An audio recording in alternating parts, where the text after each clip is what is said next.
2, 1. First, live, local. This is Fox 12 Now. Hello, everyone. This is Fox 12 Now. I'm Greg Nibbler. Thank you for joining us today. As promised, it is now 2 p.m., and we are joined by the one and only Mr. Mark Nelson. Hey, Greg. Hello. Joining us from the weather desk. Would that be called the weather desk? Yeah, well, you actually have two workstations in here. I work at the other one. That's why it's blank right now. And also, well, I guess that one's blank. We're actually doing a little software upgrade, so it seemed like a good time to have a weather chat. Oh, yeah. Perfect timing. Well, with that, we've got a bunch of stuff we're going to be covering here because we are going to be talking about the weather podcast video, which we're going to be playing here in just a little bit. But since we have you on, I do want to say I noticed today that the weather was a little bit different than it has been. You mean it rained? It rained. Yeah. You know what's funny? We'll talk about this when we get into the podcast after you and I chat here. Notice that we hardly mentioned rain today. This is one of those rare times where as I went through the evening yesterday, the models were suddenly turning wetter. It's kind of a weird setup. The rain actually came from eastern Oregon up. It didn't come from the Pacific Ocean. It came over from Idaho and eastern Oregon. And we thought there might be a sprinkle like this morning. Yeah. But boy, just as I went through my shift, the 5 o'clock show, the 6 o'clock, and then 8, 9, 10, 11, by 10 o'clock, 9 o'clock, I had totally revamped the forecast and said, okay, we may just have showers and drippy over us all day. Basically, that's what happened. Luckily, and here's my promotion, this is the reason you want to have the First Alert Weather app. At 5 p.m., I said, hey, bring in anything that's outside that should not get wet. Okay, this is one of those times where roofers are working, kind of guaranteed dry weather, right? Guaranteed dry. Right. And so, yeah, I had several people say, hey, thanks to you, I covered up the car, or I think you said that too. That was, yes, 100%. That actually did save me. I had the part of my Jeep, the top off, and it would have been soaking wet today had I not run out there and put that up. And it's not that much. I mean, I'm just counting. We got 3 hundredths. By the way, 1/100th. Sometimes people say, how much is a 100th of an inch of rain measurable? That's about enough to wet the pavement. So we got 3, 6, 7, 8 hundredths. So almost 1/10 of an inch, which isn't heavy rain by any means. This will do like nothing for the lawn. Okay, you need about 1 inch of rain a week. This is 1/10 of an inch, and there won't be much more today. It should just taper off this evening. So I think there's some graduations this evening. And I should point out, I think it'll be dry, just a sprinkle as possible. That's it. And that's weird. So it's coming from eastern Oregon. That does seem strange. It's reversed. Yeah. Yeah. Well, looking ahead, you said there's graduations tonight. Tomorrow, obviously, the big parade. Yeah. The grand finale. And I feel like, having seen a lot of these parades over the years, usually it feels like rain is there. That could be completely, just something. No, you're not crazy. We were just talking about this, Greg, earlier this week. Pete and I think it was Nora or Riel.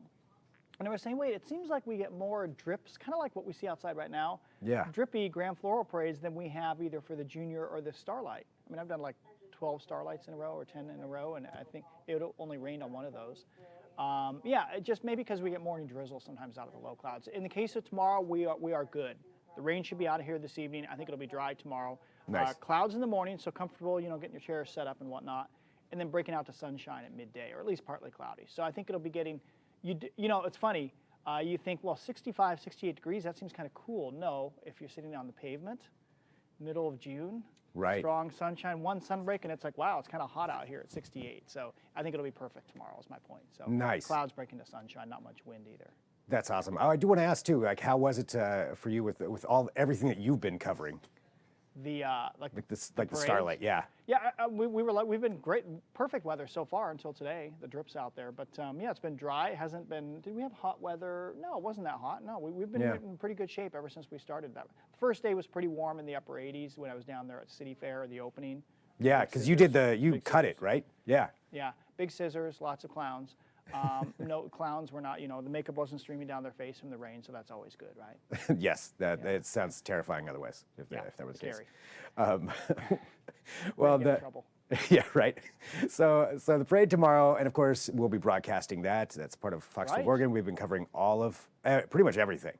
We got, most of the weather team is somehow, except for me, is involved in that parade tomorrow. I know Katie's going to be on the parade route. Jeff will be in here. You won't see him. I don't think he'll just be running things. I know we've got Drew Reeves is out there, kind of like the float preps, all that. Oh, nice. And then, of course, we got, Tony, Andy, and Kim. They're always out there emceeing or anchoring the parade, as we call it, kind of running the coverage. So, and a big team behind the scenes that you don't see. Right, yeah, that's a ton of work to make that happen. I saw Katie was in the junior parade yesterday, too, when we were streaming that. Yeah, I haven't talked to her yet, but I'm sure she loved it. She's very social. Yeah, I'm sure it worked out really well. So, Yeah, she'll be talking to lots of people tomorrow. yeah, yeah. Well, it's all coming up to that, but we do need to discuss too the podcast, Yeah. which we've been talking about here before, but this new element to the Fox 12 Weather Podcast. Right, it's always been an audio podcast. Yeah. And we assume that a lot of people will, like me, I just listen to my podcasts on the way to and from work. Yep. And so a lot of people still listen in audio form. So we have to be kind of careful what we show on there because we don't want to show you some detailed graphic and not describe what you're not seeing. Yeah. But we figured, if we're going to be doing this, why not? We are a TV station. I mean, if you look around, there's monitors. We do this video thing. Couple for things, TV. yeah. So we probably should do a video version. So we've got some new software, working out some kinks, had an issue or two here and there, but and you see us, I guess, in our natural state. I think I was up for about 45 minutes before we recorded this. What you're going to see here in a moment is from yesterday, actually. Okay. Which, can bring up an issue or two. For example, when we recorded it yesterday morning, it looked like maybe a sprinkle today at most, so we hardly mentioned today's rain. So yes, we're fully aware it did rain today and it is raining. Just so you know, folks, we're not ignoring it. But yeah, we have fun discussing models, what's going on. It was just me and Jeff this time around. Sometimes we've got Katie in, sometimes Camilla. We're working on a couple special guests, maybe. Ooh, maybe nice. some voices from the past. Oh. So that might be kind of fun. It's always fun to check in, like, where are they now? So Nice. We're working on that. And one thing we're able to do, we got most of it correct this time, where we can show some of the model stuff, some of the stuff that we look at. Oh, You'll cool. see that coming up here in just about 10 minutes. You'll see. We'll discuss a jet stream. I don't know if that one made it in this time, but I know the ensemble charts from the European model. Very exciting. I know that made it in and shows how we're very confident Monday's the warmest day of the next week. So, Oh, all right. Already making that prediction. yeah, so hopefully we just figured to get the visual element going. It should be a little more fun. Plus, you get to see what my office kind of looks like. Yeah, it's very behind the Like scenes. everybody else's. There's a cat, there's a bed, and there's a microphone. There you go. That's all you need. Yeah. Well, without further ado, maybe we should just go ahead and roll this for everybody. And yeah, but like you said, the audio podcast is there, so please subscribe to that too. It's on lots of different platforms, too. Yeah. I listened to it on the way to work today. Started to listen to it, so it's there. Nice. Ready to go for you. So enjoy, folks. Yeah. Yeah. All right. Well, here we go. Let's roll it. Weatherman, we can't allow any further delay. Hey everyone, thanks for joining us for another episode of the Fox 12 Weather Podcast. This is episode 55, and today is June 8th. I'm meteorologist Jeff Orgeron, joined by our chief meteorologist Mark Nelson. Hey Mark. Hey Jeff, how you doing? Good.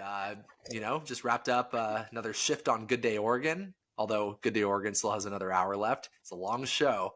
Andy Carson's in the studio. Yeah. But we've got just us today on the podcast. Camilla is going to be, I believe, working a long evening night shift, but she's also training in the mornings. And Katie is off today, if I'm not mistaken. Actually, I think Camilla's flying somewhere today, right? She was headed somewhere because I know I'm working for her this weekend, so she's not. Oh. I don't think she's in the area, or soon will not be in the area.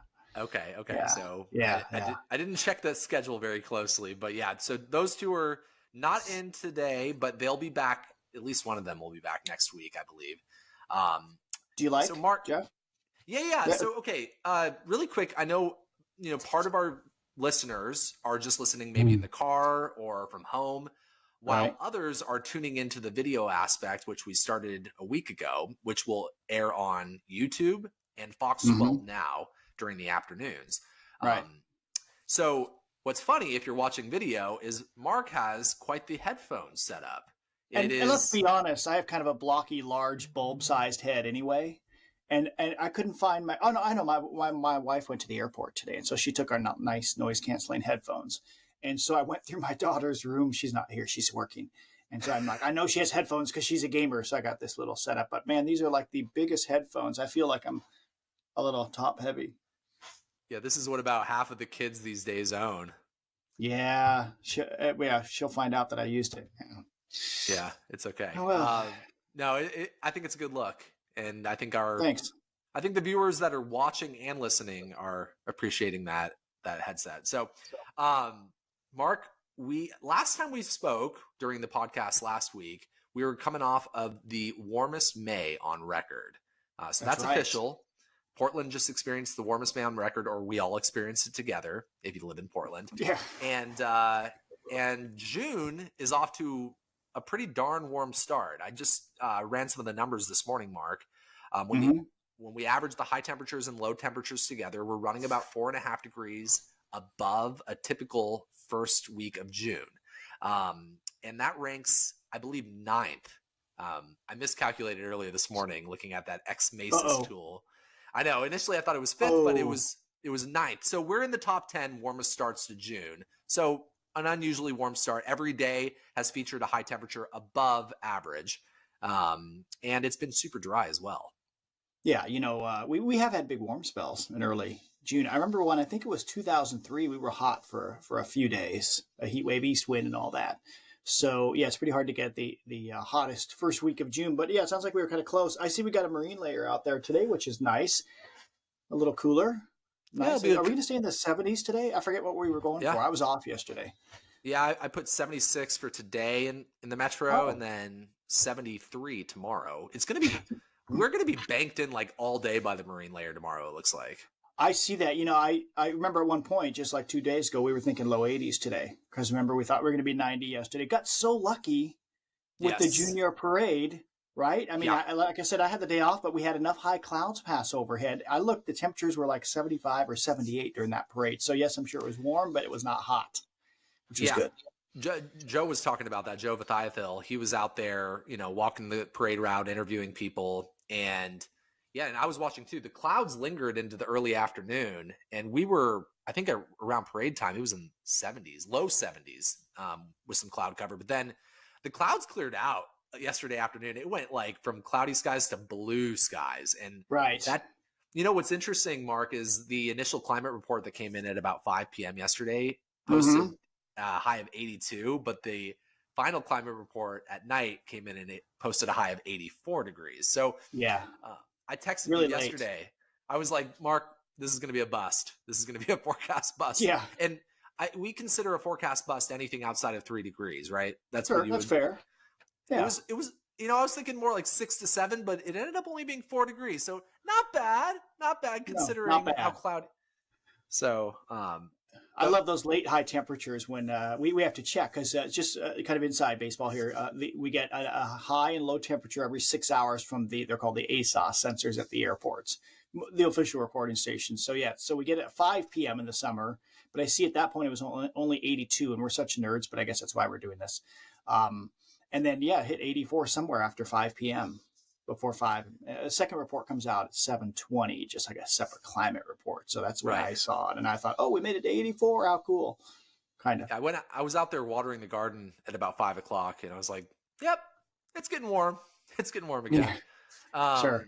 So I was actually yesterday, Mark, I was looking at some of and I double checked the data this morning about our 90-degree days. And what do we mean by that? We mean days that we hit or exceed 90 degrees. It could be in the triple digits as well. That counts.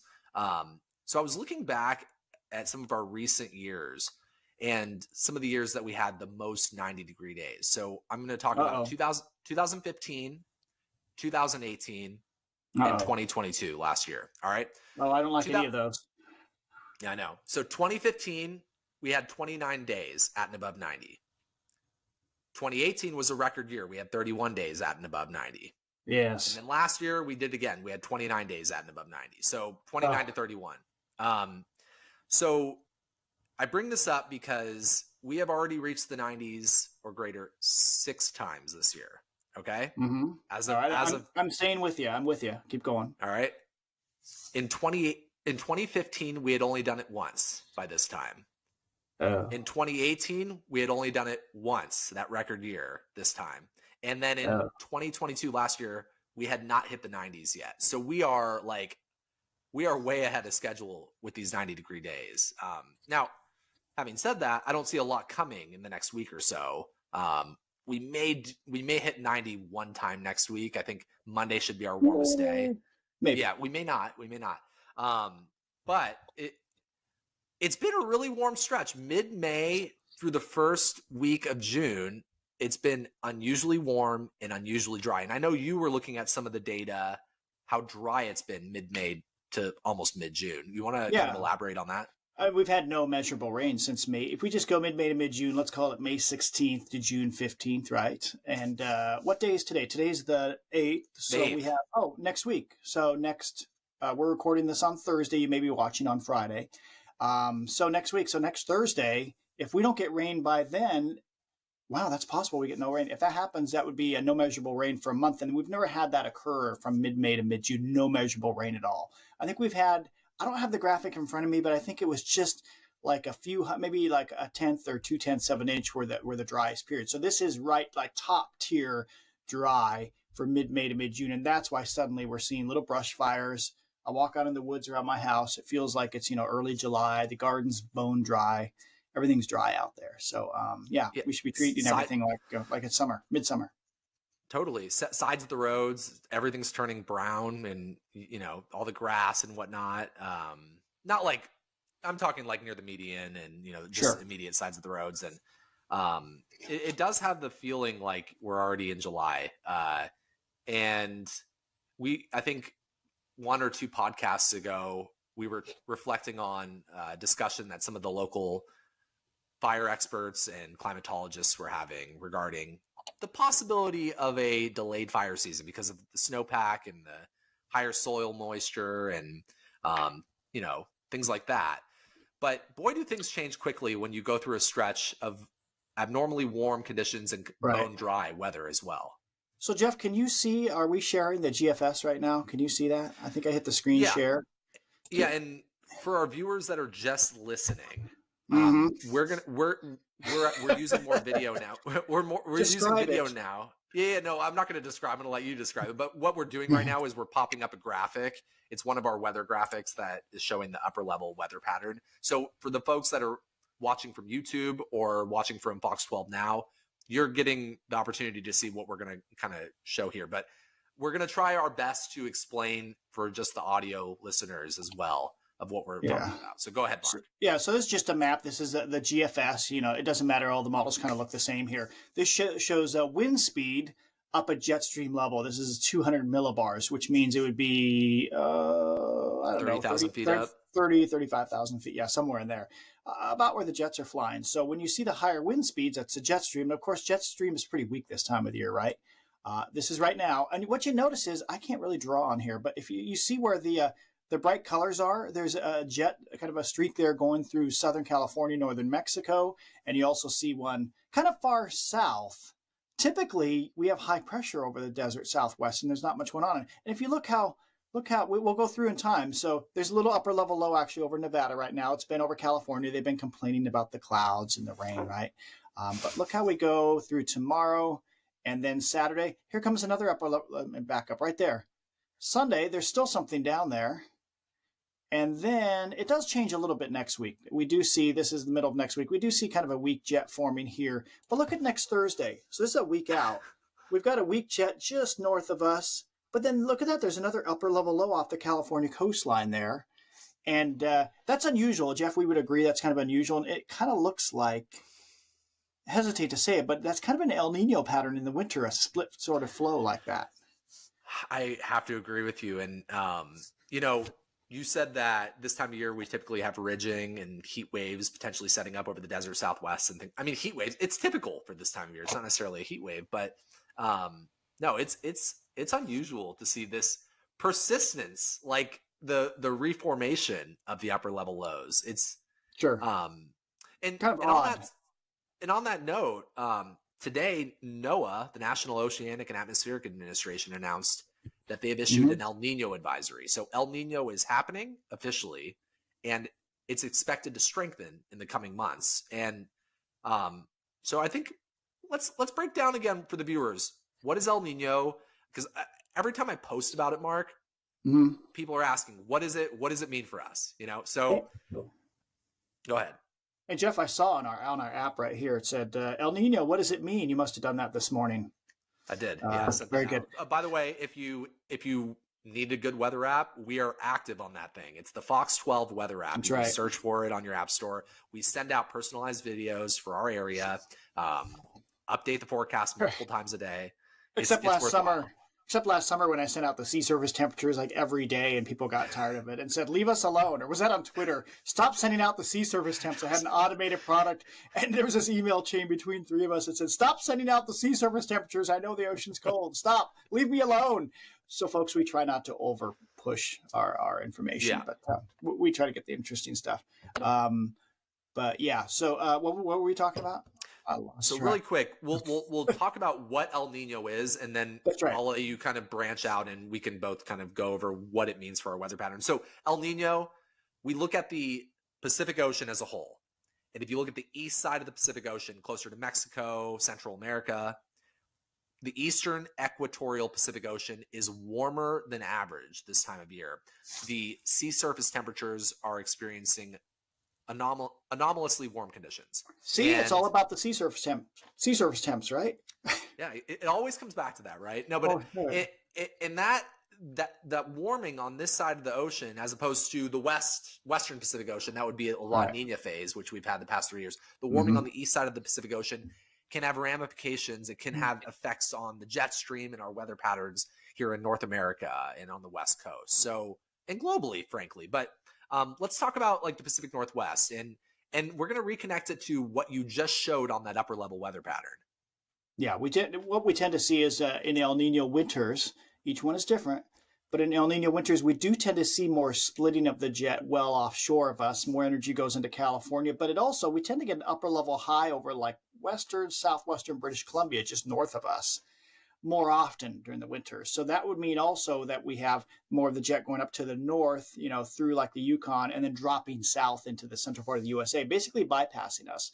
So a lot of El Ninos here are a little warmer than normal, a little drier than normal. And in that pattern, we would have stagnant periods in the winter often, which would give us, a cool east wind. So that can be kind of balanced out for the Portland area. A lot of El Nino winters are about average or maybe just slightly above average. But we just tend to have more dead periods is what I've noticed with most El Ninos, not all. And Jeff, here's another one. I was just reading an interesting thing about this it was from the Weather Bell folks. I think it was Weather Bell, yeah. That there are strong hints from models that the core of the warmest water may shift into the central Pacific in the next few months. And if so, that's called a modoki. It's a Japanese term. I think it means middle, or it means something. But when we have those winters, it listed off the winters, and I'm like, oh my gosh, every single one of those was one of our like bust winters for snow in the mountains. It was one of those really dry El Nino winters. I thought that was interesting. So if the core of the warmer water is more of the central Pacific, we tend to get more ridging over the Northwest and Western Canada. So we'll see. I mean, all this, is subject to change, but we may have a boring winter ahead, or we may have just kind of a mild, wet and stormy winter. The chance for like several episodes of snow is pretty low. We can get snow, or we can get an ice storm easily in any winter, but the chance is definitely lower during these upcoming winters. And another way to look at this is, Mark and I, other meteorologists and climate scientists, can look back at data dating back decades and decades, and we can look at El Nino years, we can look at La Nina years, and we can see what happened, say in the Pacific Northwest during those El Nino years. And more often than not in those years, we've had warmer than average or mild conditions, drier than normal conditions. Right. Unfortunately, the snowpack can suffer in those years. So that's why like history tells us in an El Nino phase, it tends to lean that way. But there have been years that things have been different, where we've had, with some snow events, good snowpack, things like that. And I think I've always heard, and this makes sense, that if it's a really strong El Nino, that southerly jet that's often over California gets up over us more often, and we do get swamped with warmer, wetter. Those can be warmer and wetter than normal winters. So then we get really, lots of these southwest systems coming up from the southwest, and lots more rain, mudslides. I think December 2015 was one of those. That was one of our wettest months ever. Did that really happen? Did we have 18 inches of rain that month in Portland? Or 50? Did we? We need to look back at that. Am I just making stuff up? Either way, that was an incredibly wet December. Lots of mudslides. I remember that. So you and I were talking about this the other day. We were saying we remember a lot of stats, but there's so much that we don't remember because there's so much that happens in weather, and we're, every day is different. And basically, there's only so much room up here, folks. And if you add more facts in, something else has to get kind of, pushed out. So if I have to pull 2015 back in, I might forget what the forecast is for the next 2 days. So Yeah, exactly. I've got to manage the data in there somehow. And on that note, I remember growing up, I grew up in Southern California, and I remember like hearing El Nino usually brings more rain to Southern California during the winter time. But I remember it was a La Nina year and we had a wet season, and I was confused. And so like it can switch on you. So, but more often than not, this is how it leans. And so, it'll be interesting to see how this plays out and how strong this El Nino does become. And it can also do things to hurricane season in the Atlantic Ocean. It can kind of bring more, we talked about this last week. The upper level wind can be stronger going over the Atlantic, the Gulf of Mexico. And as a result, the environment may not be as conducive for the formation of hurricanes. So that's another thing that El Nino can do. It can have effects globally. Okay, let's switch subjects, Mark. A big talker this week, and for good reason, has been those darn Canadian forest fires. Initially in May, they were breaking out up in Alberta in Western Canada, and then they started shifting focus because of, I believe, thunderstorms that broke out in Eastern Canada, initially in Nova Scotia and then in Quebec. And now there are dozens, if not hundreds, of forest fires out of control in Eastern Canada. And over the past couple of days, these massive plumes of smoke that unfortunately we are very familiar with here in the Northwest, they have been just streaming down into the Midwest, the Great Lakes region, and the Northeast. Some big cities. We're talking New York City, Washington, D.C., et cetera, et cetera. Yeah, the just the pictures. It looks all familiar, doesn't it? Yeah, unfortunately. I just checked the air quality this morning. I'm sure you can find it on any national news or whatnot. But it was really bad again. 100s and the 200s. DC, the whole metro area, the whole megalopolis from DC up through Baltimore, Philadelphia, New York. It looked like it might get better. I mean, I see they have an upper level low just to their east, which is bringing the smoke south. So they just need they just need the flow to switch so it's coming from the west or southwest. And then they should be clear like when we clear out. Yeah, I was updating the numbers every hour this morning on Good Day Oregon. I was noticing that like Toronto's numbers were starting to creep up because there was another plume kind of going off to the west. And then things were starting to gradually clear from north to south along the mid-Atlantic, like New York City. But yeah, it was still really bad in New York City this morning, and DC and Philadelphia. And, it's just kind of an observation. I remember when our big fires were raging in 2020 and around September, around Labor Day 2020. And initially, like, our reporters would go out, and just frankly, the general public was out and about and really not recognizing what they were breathing in. I mean, the education factor about particulate matter is pretty low. Most people have never dealt with raging wildfires and thick smoke, but now you have millions of people in the Northeast. I saw interviews on some of the networks and things like that, and you've got folks complaining how their throats are scratching, their eyes are itchy, but they don't even have a mask on during these interviews. And it's kind of blindsided a lot of people, I feel like, out on the Eastern Seaboard. I remember when we were up in like the 400, 500, 600s even. And then it got down to 2 after like days of that. When it got down to 200, I said, okay, I've got to take a run. I've got to exercise. And it was still like 250. There's one of those purple air sensors up the road for me. And I remember later that day, I'm like, gosh, why do I not feel good? Well, that was dumb. Yeah. So it does affect you, little particles. And we have that great graphic. We don't have it here with us, but just how the small little particles can get into your lungs easier. So bad stuff. Forest fire is bad. Yeah, exactly. And like these particles are so small that they get lodged in your lungs. They go into your bloodstream if you're breathing too much of them. And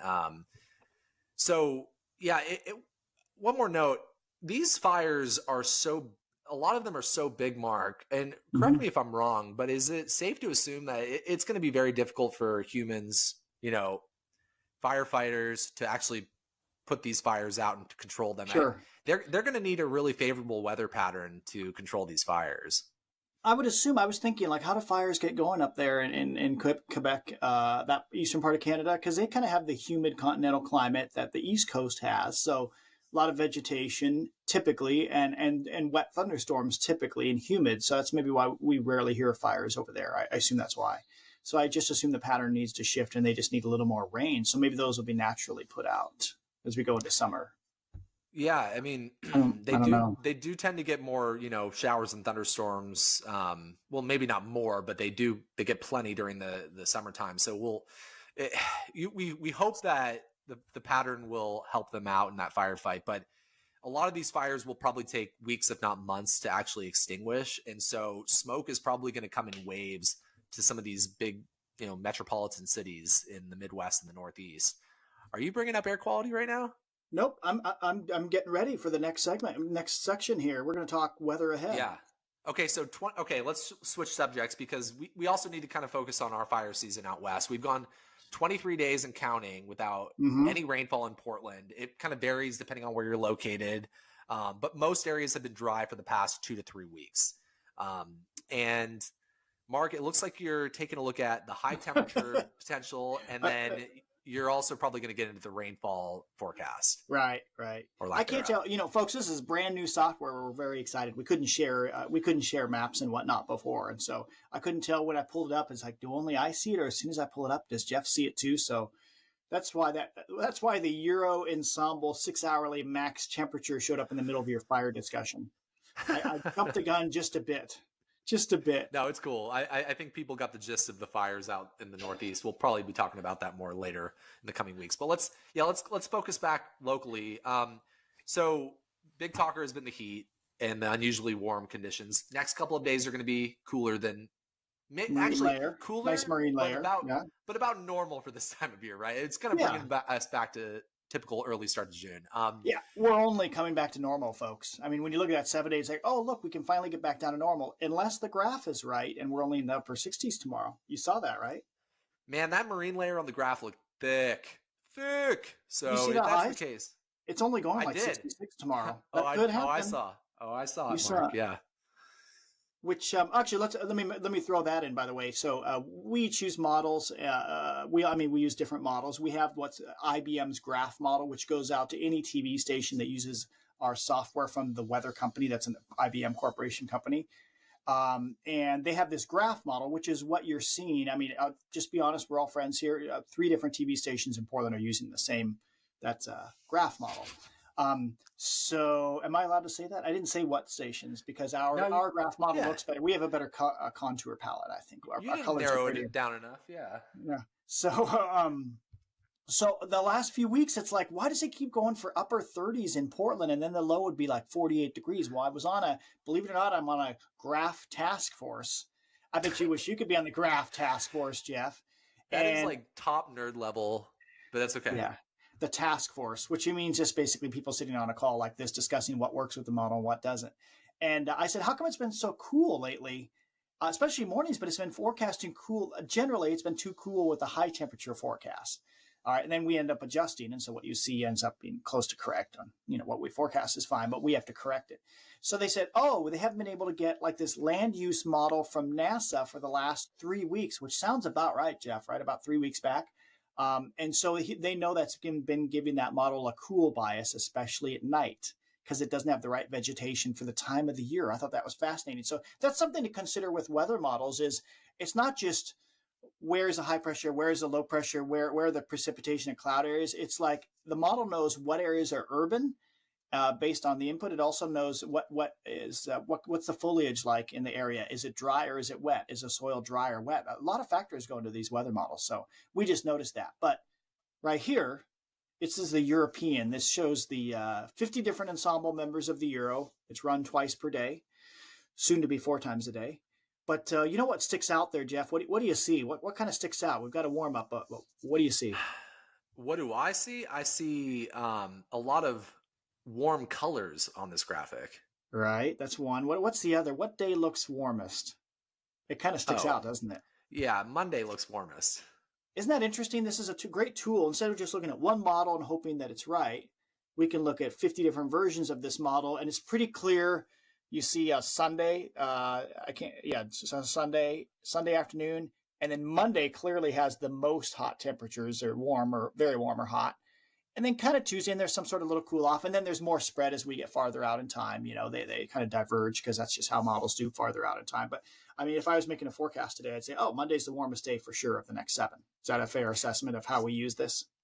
Totally. And if you do you mind if I chime in really quick? Yeah, of course. So if you're actually watching this video here, Mark said this is a view of the 50 ensemble members of the European model.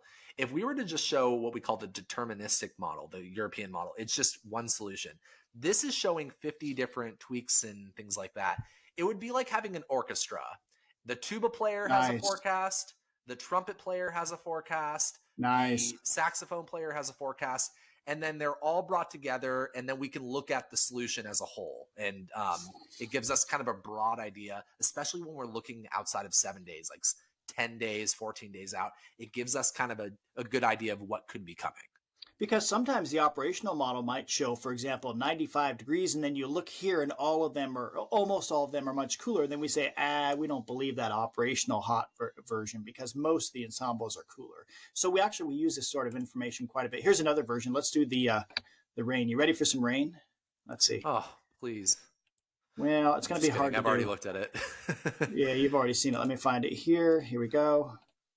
It'll take a moment to share. What you're going to see, this is a little bit different. This is just what we call a total QPF Plumer, total precipitation forecast, plume.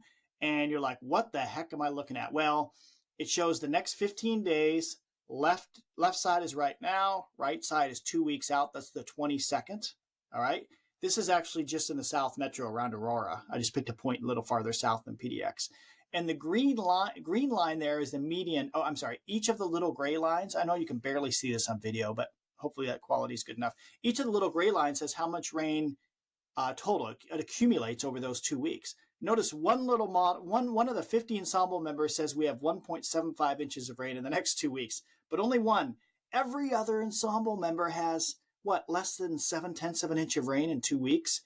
And the vast majority are down there at the bottom. You see the real thick lines down there. And so if you take the mean, the average is between 1 and 2/10 of an inch of rain in the next 2 weeks. That is amazingly dry, which tells you, and this was higher. I think it was showing half an inch or more on the average just 2 or 3 days ago. So clearly there is no sign of a big soaking in the next week and a half for sure. So, I mean, just when I look at this, I go, ooh, I don't see, we could use a cool wet spell in mid to late June before we go into, summer, real summer. I don't see that. And June is already ranked as the 4th driest month of the year, but the second half of June, things really drop off. Like we tend to go much drier June 15th and beyond. So we're kind of in like the final window of, probability of moisture. But I mean, things can happen. Weird things can happen in the middle of the summer, of course. Hopefully that does happen. But what Mark is probably trying to get at is our chances for a good soaking rain to put off fire season a little bit longer are dwindling. And we all kind of just need to be prepared for things to kind of ramp up in the next month or so. Yeah, that's true. I think we're about out of time, aren't we? We are. We talked a lot about weather. That is for sure. So how is it, Jeff, how is it possible the two weather guys can get on and just chat like for a half hour straight? We must really like this stuff. I guess we like our jobs. We like our jobs. That's it. Yeah. So anywho, enjoy the, I guess, more mild next couple of days. We'll see another warm up Saturday, Sunday, Monday being the warmest. And then we should kind of level off again heading into mid to late next week. So we'll be back next week too with another episode of the Fox 12 Weather Podcast. We appreciate you joining us either just audio or also by video. And we'll see you in about a week. See you later. And tell us, please tell us about